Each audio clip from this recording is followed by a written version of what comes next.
countless business platforms. In this era, any industry can be revolutionized. Let's break the status quo. Let's create a brand new era. This is an era that we witness revolutionary changes in many industries. 9 Fortunes, an innovative internet plus social sharing platform, was founded by a group of elite on countless business platforms. In this era, dreams come true. From social media, education, technology, health, commercial lending, financial and insurance services, our elite founders each contributed their knowledge and resources, elevating 9 Fortunes members via training, seminars, and professional knowledge. 9 Fortunes members will be fast started the moment they join. We also provide weekly discussions and seminars focused on creating a revolutionary innovative e-commerce marketing platform. From the collaborative leadership of our top elite leaders, 9 Fortunes will create many million-dollar elite earners in the shortest period of time. These elite earners would be sharing the same platform with 9 Fortunes founders, sharing the new era of revolutionary innovative marketing platform.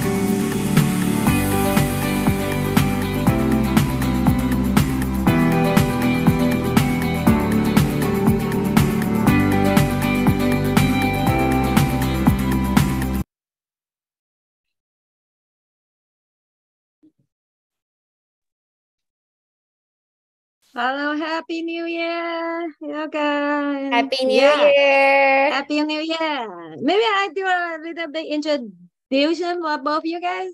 Okay. Yeah, Happy New Year, everyone, and good evening. Well, tonight I will invite the beautiful young lady, Yoga, and the handsome boy, handsome gentleman.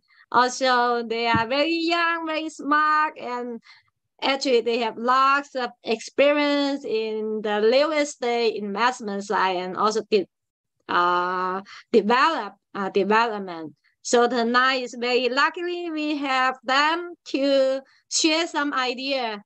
Yeah, on 2023 right now already, huh?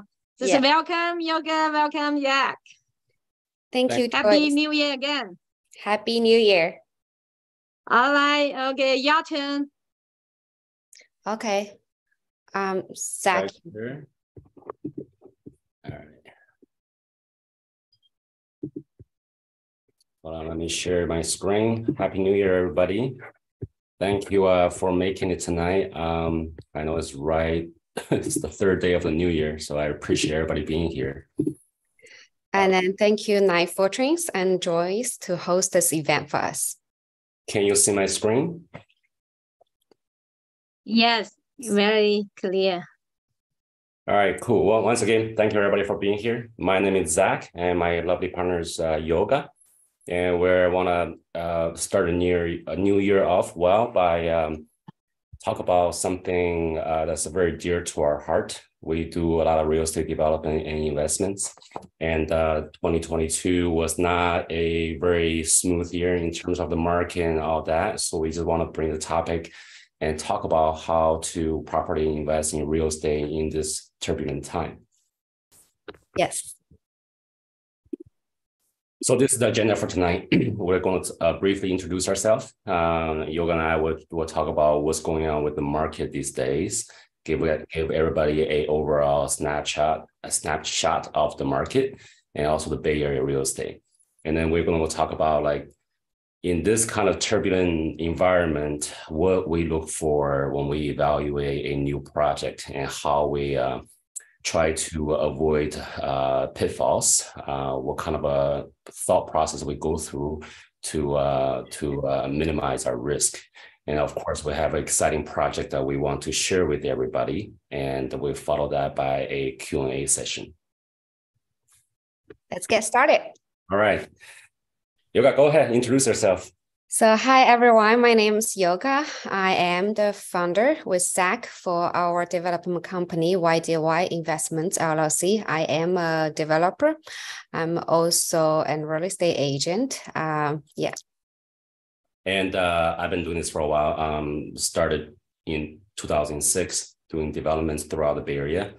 And I also acquired my general contractor license over 10 years ago. So we work on a lot of our own projects. So we're a spec home builder. And now with the teaming of myself and Yoga, we're expanding into new territories. So no longer single family. We're doing a lot more, as you can see from the slides, we're doing a lot more bigger projects, more exciting time.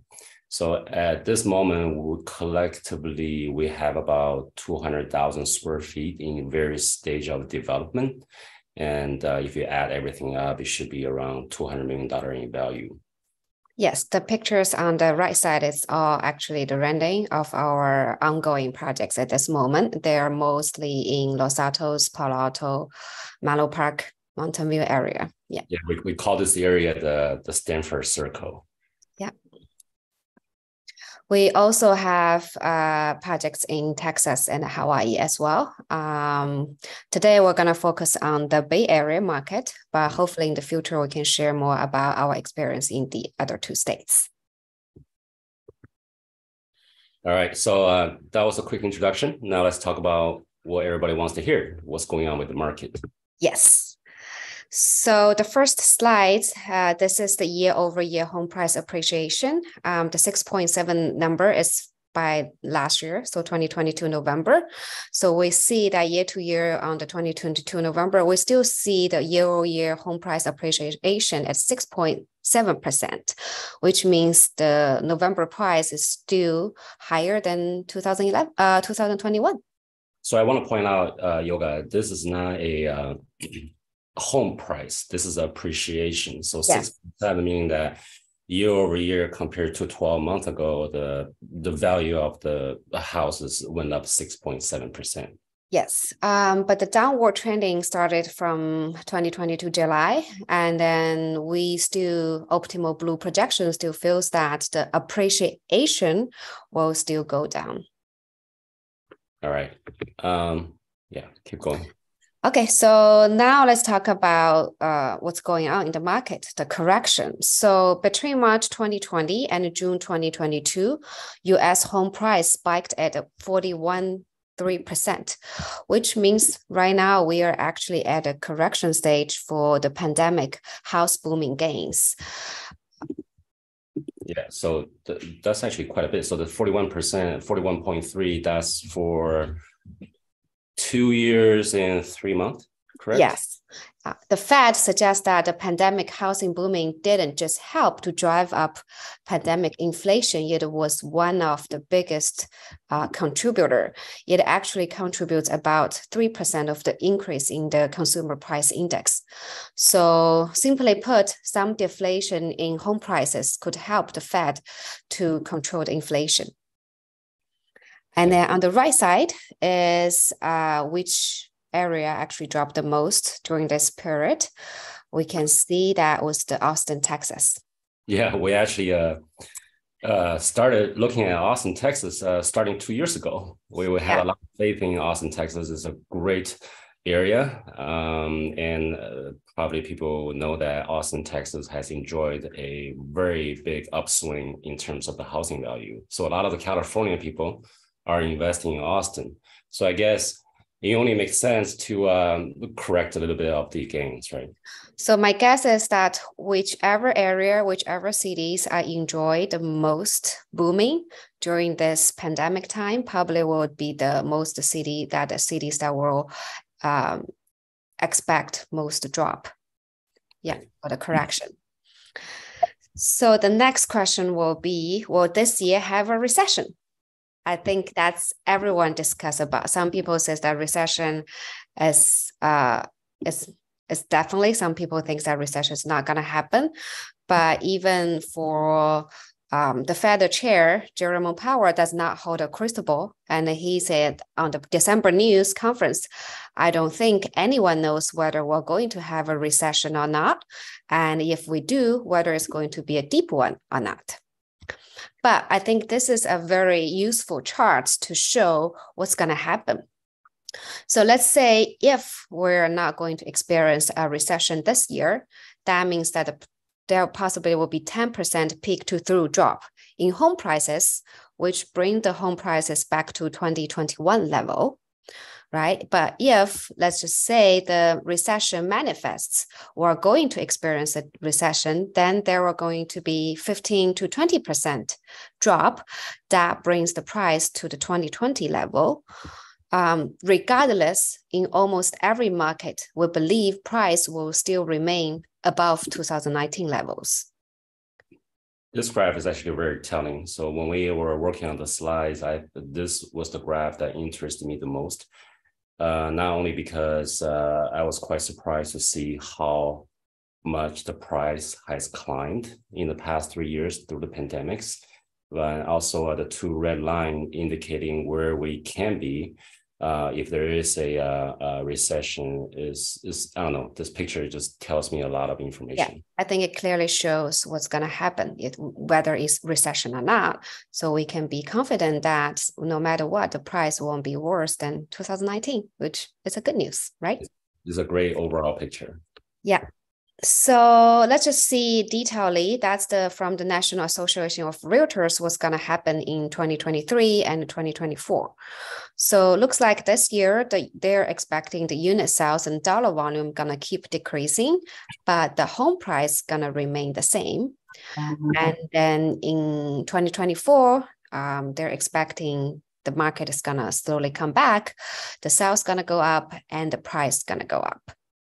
Yeah, and the number of units predicting dropped 16.2%. That means the inventory will be a lot less than what we have, right?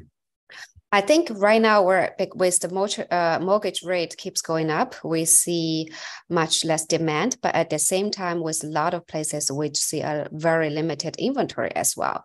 So as everybody knows, supply and demand decides on the price. So I think for the places with very limited inventory, we probably see a less price drop. And although the supply doesn't keep home price growth flat at zero, we do believe it prevents home price declines from becoming too large. So let's go to our Bay Area market. So the Bay Area market for the San Jose, Sunnyvale, Santa Clara market, we can see from these charts that the inventory still remain below pre-pandemic levels. And then we can also see for the San Mateo market, we can see that the San Mateo market active listing is actually decreased a lot in the last few months. And then we can see from this blue line, it's the active listing, which means it's the inventory. And then the red line is actually the pending, which means the transactions. When the inventory is much lower than the transactions, like in 2021, that's when the price keeps going up. While now we're at the stage when the active is more than pending, then which means the price going to decrease. But once we reach to a balance that the demand and then the supply comes to a balance, then the price going to remain stable. That's great. I think having lower inventory, have less house on the market, it will help stabilize the market. I think it will be a lot worse when there's a lot of houses flood the market and the price drops, and that will have a more negative impact on the whole entire real estate market. Yeah, I think for the Bay Area, I personally expecting that inventory gonna be low next year, right? Because a lot of people, they can still hold the property. Yeah. So this is an interesting picture, right? So this is something that we grab online as well. This tells a tally how many permits are being issued, how many construction projects started and completed. So if you see previously, before the pandemic, all three lines are pretty much together.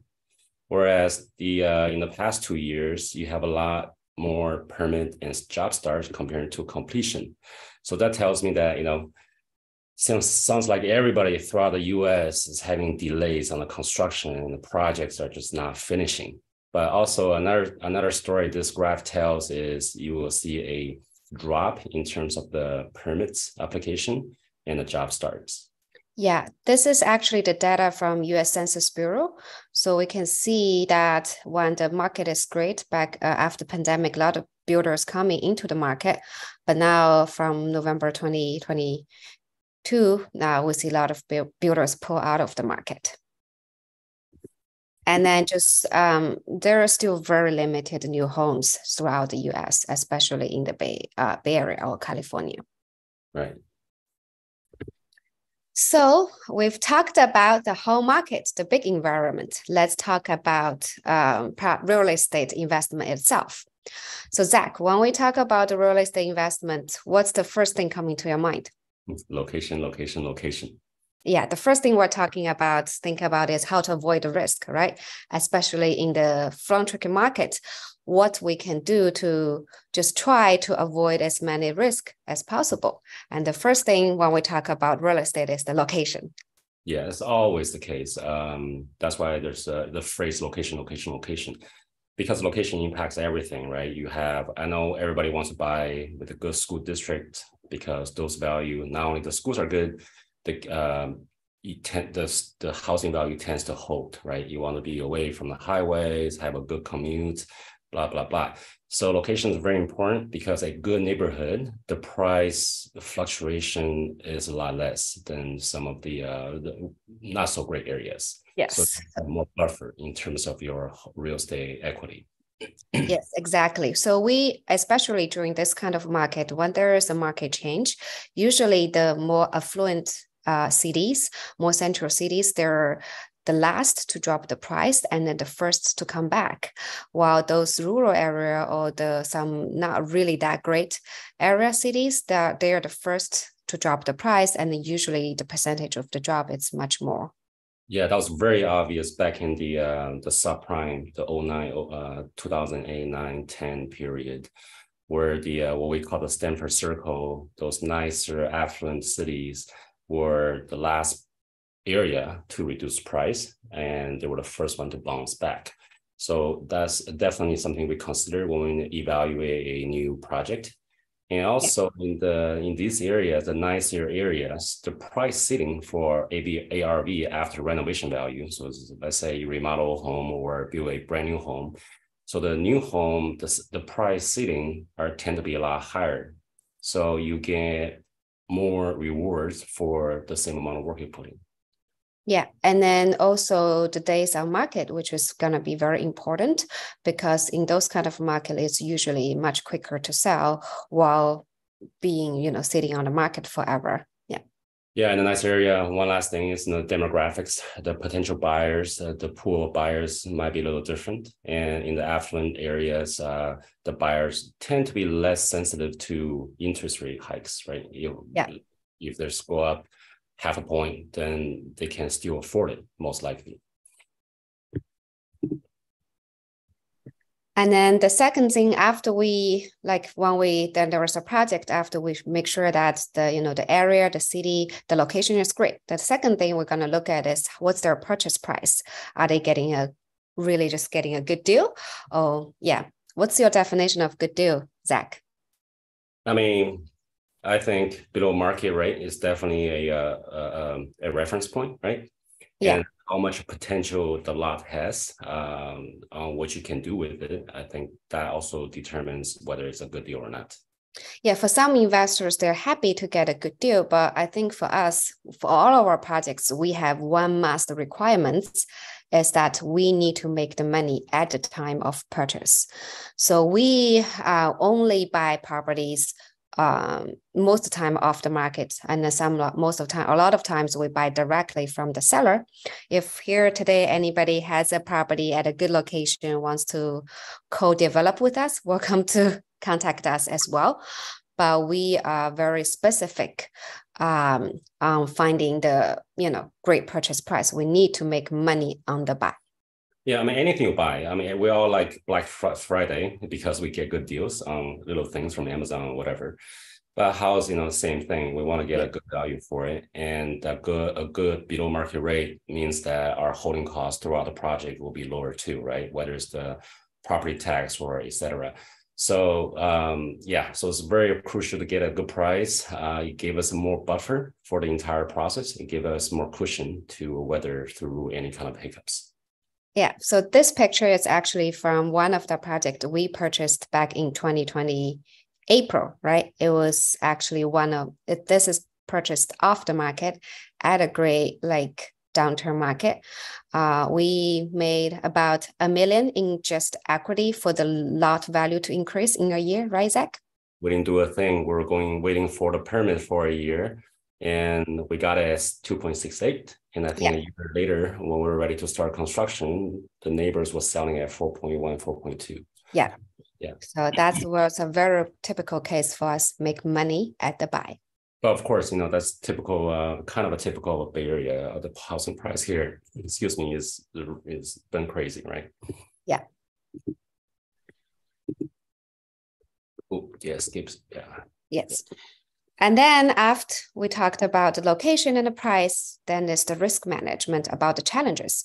I think for single family, the entitlement is easy, right? So what is entitlement process? Maybe people here are not too familiar with the term. So the entitlement process is more actually for the multifamily use. Let's say you have a lot and then you want to go through the city planning department to decide what kind of the products can be built in this lot. Is that going to be 50 condos? Is that going to be 30 townhomes? This whole entitlement, the process of design the product and get it approved by the city, we call it entitlement process. Right. So that is actually not very black and white. It's not 1 + 1 = 2. So it can drag on quite a bit. Some requires, hearings or city council meetings and all that. So for a larger project, commercial project, this can take the longest, longer than building, longer than the permit process. The permit process is actually the step 2, right? So this is when the planning department say, okay, go ahead. I allow you to build 13 townhomes on this lot, but now you have to go through the permit process, getting all the construction document together, all your structure drawings, all that. So that's the permit process. That is more black and white. You either get it wrong or you don't. So that usually compared to entitlement process is shorter, but it still takes time. So this entire development difficulty where we labeled as a entitlement and permit, that can really impact your holding cost because time is money, right? I think the entitlement is the most risky part. Let's just say you have one lot, you can build 10 or you can build 15. That actually influence the profit a lot. So this is the most risky part. And then there are sometimes, that's very rarely, but there are sometimes the city just say, hey, I'm sorry, this lot cannot be built it can just be one home. So the entitlement process, I personally think is the most risky process in the development phase. For the permit process, like Zach said, it's more black and white. It's just drawing the construction documents. But I think the risk lies on the time because sometimes it takes longer to get it than the holding cost is getting bigger. Right. And talk about the difficulties with the construction. Yeah. So after, let's say the entitlement is done, the permit is done, it's like, they're ready to build. But there is, construction difficulties. Is it easy to build or not? Is it to build on a slope? Is it going to have a subterranean garage? I've seen properties, they got a great deal at the price, but oh my God, the building cost is above the roof. And there are a lot of things that people typically think that I'm building a home. They only imagine the home being built. But some of the projects require a lot of things to be done, such as underground water retention system, or even the utility upgrade, all the joint trenching, all that all costs money, and none of them are cheap. So certain lot, if a flat lot, then it's easier, right? Like what Yoga said, if you're building on a slope with the soil conditions not very great, then you have to spend a lot more money, enhance that ground, or do a lot more work. So it's more challenging and more costly.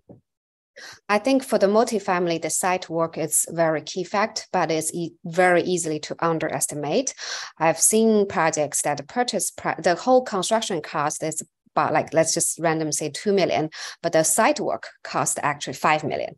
So this is a very key factor. It's really important for the developer to understand and put that into consideration, how much the site work going to cost.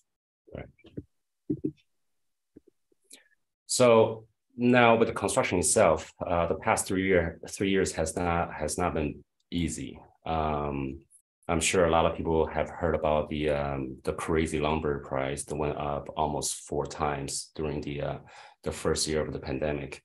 And it has dropped quite a bit and then went back up, drop again. So still, even today, we're still looking at 50% or so more than 2019. And this is not just the lumber. We're talking about all the plumbing parts, all the electrical lines, everything. Even and there's not only everything's getting more expensive, there's a shortage on the material. I mean, I can't even get construction fence that's in the inventory. So everything, there's a delay. But there are a lot of big associations that's working with the US government trying to stabilize the material market and also try to speed up all the supplies, make it available. So I know Yoga, your own project in Mountain View, the town hall project, what are you waiting on for the past few months? We're waiting for the switchgear, right? Yeah. The switchgear. Switchgear is part of the electrical parts that is kind of like the, the box with all the electrical plug into, and there's a huge shortage. So not only the prices are going high, there's a delay, and with the labor, this are the subcontractors or just a regular general labor. The price for the wages has been going up and up and up. I mean, every year there's a wage increase, like every other industry, right? However, I think all the inflation we've been experiencing does not help. So every worker needs to feed their family. So whether it's the plumber or the electricians, the labor price is increasing substantially. So all these additional costs, you have to budget it into your budget. So let's take a look. I would mention about the lumber price. So here's a graph I got from National Association of Home Builders. It's a big association for all the people in our industry. So the price of the lumber is like a roller coaster, from 400 now to 600. We're still seeing quite a bit of an increase. And lumber is actually one of the probably the most costly thing for construction, one of the most costly, right? A typical 3,000 square feet home, the increase from 400 to 600 probably translate to $50,000 in increase in the framing lumber cost. So yeah, this shows prices are going up. It's not moving. There we go. Yeah, so everything above we talked about, the purchase price, the development cost, the construction cost. This it's very obvious, but there is one huge thing. I was actually just talking to my lender this afternoon. I was actually showing him homes, and then he was joking about he's seen some developers worked very hard for the last few years, and who makes the most money? The lender. Yeah, they're guaranteed the payments. Yes, because when the developer, especially during the pandemic, when there is a lot of delay, there were huge costs in the interest, that which needs to be really taken into consideration. Yeah, so the PITI, the principal, interest, tax, and insurance, those are the money we have to pay for every project, right? And the whole cost of borrowing money, whether it's the primary mortgage or getting the hard money for a quick project or a HELOC that you borrow against your equity, or getting the construction loan to build something, all the interest rate has gone up. So the cost of borrowing money is increasing. And and this holding cost is actually, it's very important. So every project, the holding cost becomes a pretty big deal. And I did not even include in this slide, but there are things like property tax, right? And all that. So you need to properly put that into the pro forma when you do your evaluation for a project, whether this project is profitable or not. Yeah, so when you're an investor, when you look at, the investment deals, when you look at the brochures, make sure that when you go through the pro forma, that, whoever the GP, they actually put into consideration of this holding cost. That's very important. Yeah, and the longer you hold, the longer the project takes, all that holding cost goes up. And then also, I think the debt ratio is very important when you invest in a real estate investment project deal. When the deal has too much debt, like use too much leverage, then you have to be very careful, because when the market is not right or when the project is delayed, that means a bigger risk. Right. And so that's the holding cost and of course, every project, big or small, whether it's a remodeling of the bathroom to, building a shopping mall, I think every construction project has some kind of surprises, right? The change order, you want to move the toilet from one side of the room to the other, or you want to, completely change your layout. All those are, costly. Those are change orders. And other surprises like what Yoga mentioned earlier, when doing the public works, let's say doing the sewer line, drawing trench on site, that can all add up quite a bit. And a lot of people do overlook that. Yes. Go ahead. So yeah, of course, we talk about delays. Delays really literally translating to money. The insurance cost for bigger projects can be very, very hefty. And of course, all the interest payments. So you got to budget all those different kind of surprises into the pro forma. So when we look at the real estate investment development deals, I think we have two ways to do this kind of budgeting for the surprises. I think one way is that we need to, during the pro forma, we need to have the reserve, right? We need to have the contingency money. And then the second way, me and Zach, we're looking at the projects is like the absolute profit margin. When we look, it's like how much money absolute money that we're gonna make after each project. For us, usually $1 million is our like minimum margin that we want to do for a project. The reason is that when the market is kind of changing, when there is change orders, when there are surprises, we're going to have some profits that to cover it. So we're in the position that no matter what, we're not going to lose money. We're just gonna, it's just a term of we are making more or making less. So the absolute margin is also very important to take into consideration. If you are doing a projects in the Bay Area and then you are only have margin of like 50,000, 100,000, I think you need to think twice at this time, especially at this market.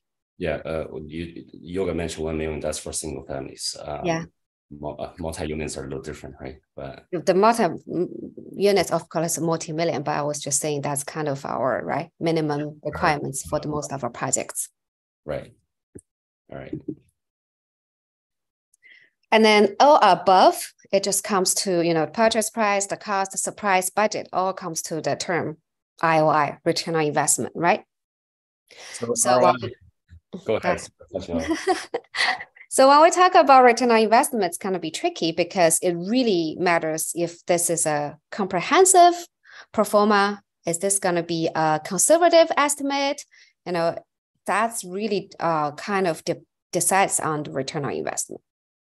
Yeah, so we keep on mentioning the word pro forma. Pro forma is just literally a spreadsheet. A spreadsheet, we calculate the purchase price, all the soft costs with all the engineering, architect, upgrades, and then all the vertical hard costs is actually building the project and all that. So, and of course, it's the holding costs we mentioned. There's the lawyer fees, CPA fees. So in our pro forma, the spreadsheet is very detailed. So we have line items, line by line. And we want that sheet to be as comprehensive as possible, as complete as possible, so we can count it. We can account for all the cost associated to the project. So we want to make sure that the ROI number is calculated using a very comprehensive pro forma. And those numbers, those are budgets, right? So you want to use pretty conservative number, meaning that if you think it's going to cost you $1 million to build, maybe put in there 1.2 just in case, put some buffer, be a little more conservative. Or if you think this house after construction is going to sell for 5 million, maybe instead of using 5, maybe you want to use something lower just so that you have a little more buffer to work with. Yeah. So if you are looking at a real estate project that you wanted to invest in, when talk about ROI, you need to really to look at what, what's the expected sell price? Is that being very conservative or is that being aggressive? When there is the budgeting, how detailed is the budget? Is that take into consideration of the most things, or it's too simple to really consider, Yeah. And one thing I want to point out, like, for example, in the beginning of the seminar, we were saying that we did look at Austin, Texas. We went there half dozen times. And we realized that a lot of the developers over there are using, when they do the pro forma, they are actually using a speculative sales price. Yeah. The market is keep on going up. This house, if I finish it today, might sell for 1.5 million. But they somehow thinking that a year from now, when the house is actually done, you should sell for 2 million. And they use that number for the calculation.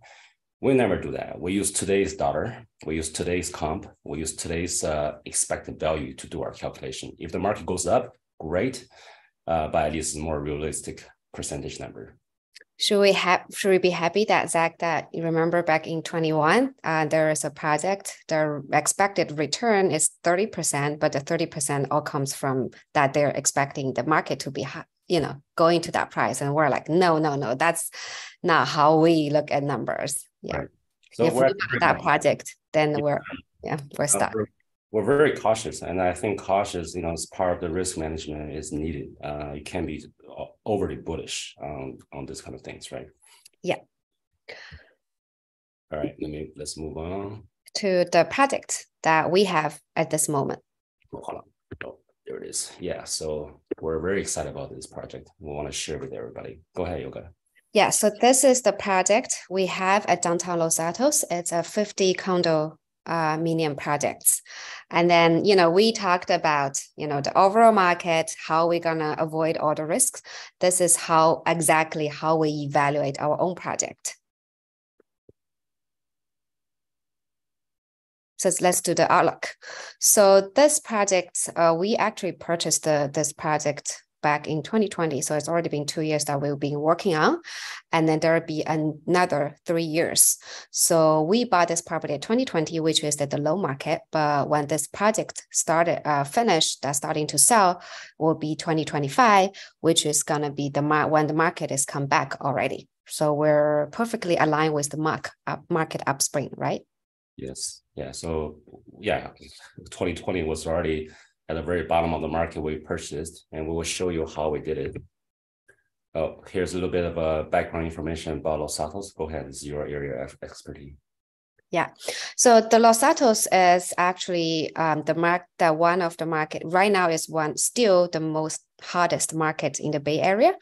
So the median sale price this year for Los Altos is, I think, somewhere between 3.7 to 4 million. It's a very affluent city, so it's one of the most attractive city to a lot of people. Yeah, ever since pandemic, Los Altos really took off. So if you look at the left graph, from 2020 to 2021, there was a nice jump in the housing value.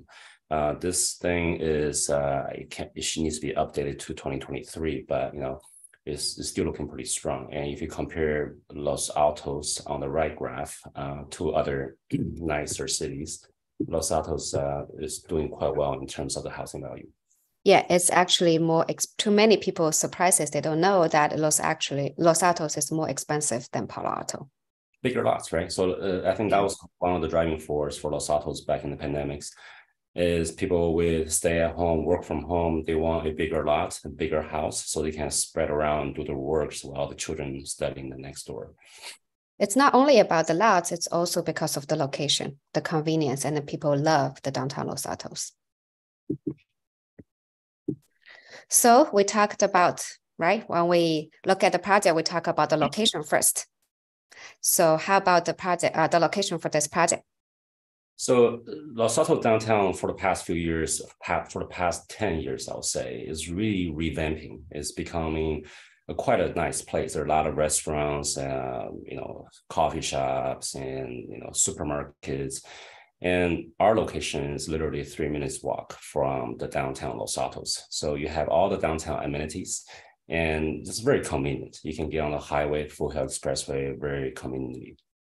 I do believe this is our project on First Street. So this is always the disagreement I have with Zach. I think our project is just at the downtown, not 3 minute walk to the downtown. I think he was referring just to all the restaurants and then stuff like in the downtown area. We're right next to a supermarket, and then it's a very convenient location. And then this is the last and then high density project that can be approved on that street. It is also the biggest development project on that street. Yeah, so far that street is full of construction project. There's mixed use building, office building, similar to this kind of project, residential buildings pretty much being built entire street, and we're one of the last ones. So they will provide very good comp for this project. Also, I want to point out that the First Street, it has very different buyer profile. For a lot of condominiums, we're thinking about entry-level first-time home buyers, but for the condominiums on that street, that is actually very luxury. Most people that buying on that street is the people who live in the very high-end luxury homes in Los Altos or Los Altos Hills. They love Los Altos, but when their kids go to the college, when they downsizing, they love to move to a luxury apartments or condominiums right in the downtown location. Yeah, it's convenient for those empty nesters, right? Yeah. And I want to ask you a question, Zach. Let's see if you know that. So there is one building that was built in 2016 that is really next to us. And there's one sale for 2-bedroom, 2-bathroom condominiums back in October when the market is already a downturn. Guess how much that one was sold for? Well, I must know, right? So the comp that we're looking at. So it's literally, what is it? 2 buildings down. It's a Tuscany style condo. I think it was sold for 2.8. No, that one was sold for 3.1 for a 2-bedroom, 2-bathroom, 1,500 square foot condominiums. That's how luxurious and how the market over there at the First Street, Los Altos. But we budgeted low. When we do when we run the pro forma and the estimate return, that one was sold over 2,000 per square footage, but we used 1,650 per square footage for the estimate sale price. We're being conservative on our final sale price. Yeah. Actually, too conservative, I think. 60. So one thing about this project, So one thing about this project is very close to my heart is because we actually purchased 4 separate lots. They're adjacent, they're next to each other. So we purchased 4 lots from 3 separate owners directly, secretly. So they did not know that we're buying off all the different lots. And what we did is we combined them. So in this case, the 4 separate lots, once combined, the value of that one combined bigger lot is much, much more because you can do a lot more things with this piece of land, this new piece of land. Yeah, and we bought it back in 2020 when the price is still low. Right. I think there are 2 parts of value adding. One is the action itself, buying 4 lots separately from 3 owners. That action already add value to the project already. And once we did entitlement, when we completed entitlement, that add another extra value to the land. So for our investors who are investing right now, they already enjoy the building equity for the last 2 years that for the work we've done on this lot. Yeah, the appreciation that we forced.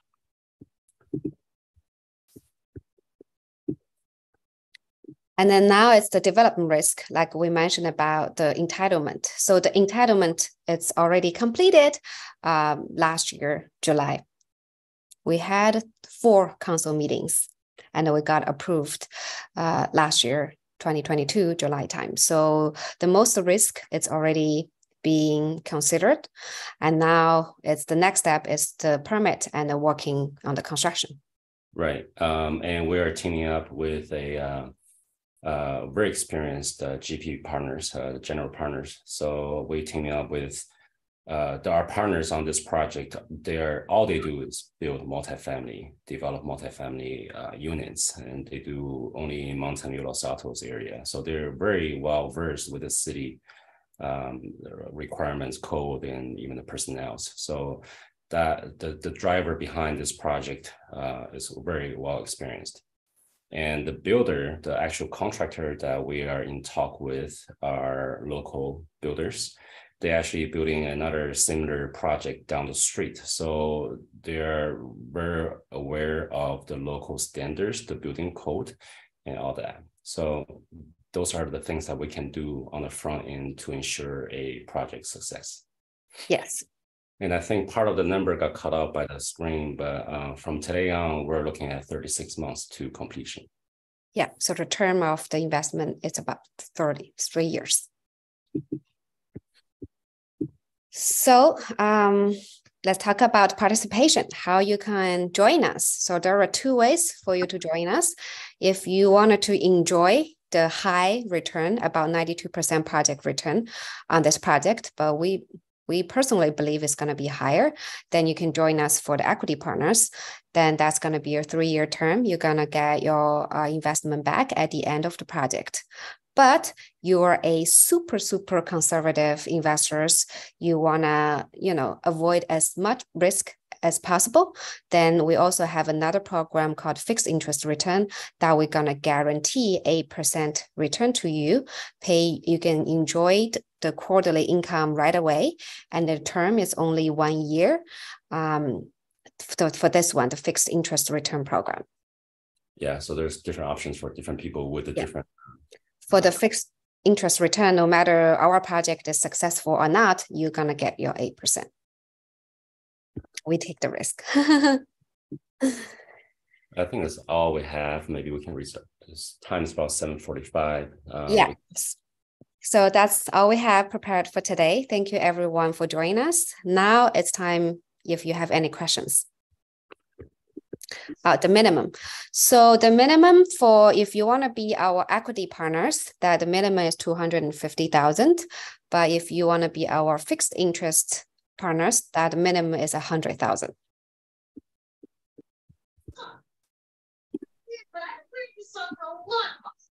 Okay. Is anybody have any other questions? I can say. So I'm reading from the chat room. Julius is asking, low supply means easier to withstand the market correction, right? Sorry, I didn't see it. Joyce, can you mute, please? There it is. All right, I can do it. Yeah. Yes, Julius is in the chat room is asking, low supply, inventory supply means that we withstand market correction. Yes. Julius is asked for is 8% payout every year or at the end? The 8% payout every quarter. Well, it's annualized, right? So 8% per year, but we divide. The payment is every quarter. Yes. The payment is every quarter, yes. Okay, and then we have our WeChat here that you can contact us for more detailed information. All right, thank you. Thank you, Yoga. Great information. Thank you, Jack. Yeah, thank you, everyone. Thank you, Joyce, for holding this for us. Thank you. Happy New Year again. Right. Happy New Year. Would you please let us, oh, sorry. I'll take that one. Okay, so there's a question about how to find the replay of this session. You have the app, you go to the app, and there is a module called 9F channel. All right, select 9F channel, and you'll be brought into a 9 Fortunes YouTube channel. And in there are many tabs. And one of the tab is called Live. Go to Live tab, and you will see this being broadcast live now. Once this is finished, it will become one of the playback video under the Live tab. Okay?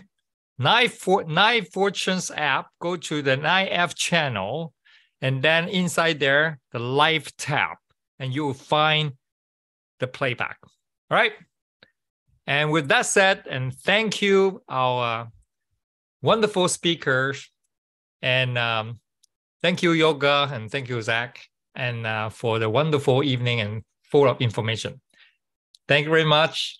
And with that said, and I'll ask you guys to bid you a good evening. And also for people who are in the Bay Area, be careful tomorrow because of the strong wind and strong storm is coming. So be careful. All right. All right. With that said, any other questions? Oh, without that, okay. Thank you very much. And then I'll see you again next week.